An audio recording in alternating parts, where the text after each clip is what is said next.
because there have been so many changes in the WordPress core that these custom themes, if they're not routinely updated, that they tend to bog down the site, and that can be a real issue for page speed.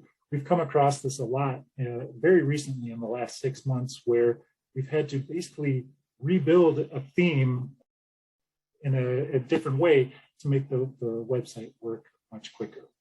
If you're looking at more general best practices, all of those elements are equally as important. Plugins, you want to make sure that you keep those to a minimum, because that's one of the primary ways hackers get into a WordPress site, is if there's old plugin code in there.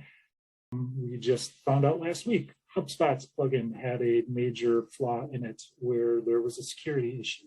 There was another plugin last week that announced called Advanced Custom Fields that had security issues with it that needed to be updated.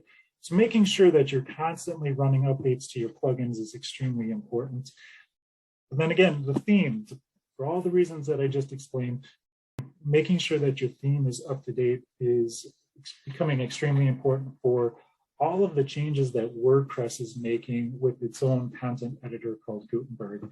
There's another question, I'll get into that a little bit more, but you want to make sure that your theme is compatible with the latest and greatest of WordPress as well. And making sure that you have the latest and greatest of WordPress, the core itself.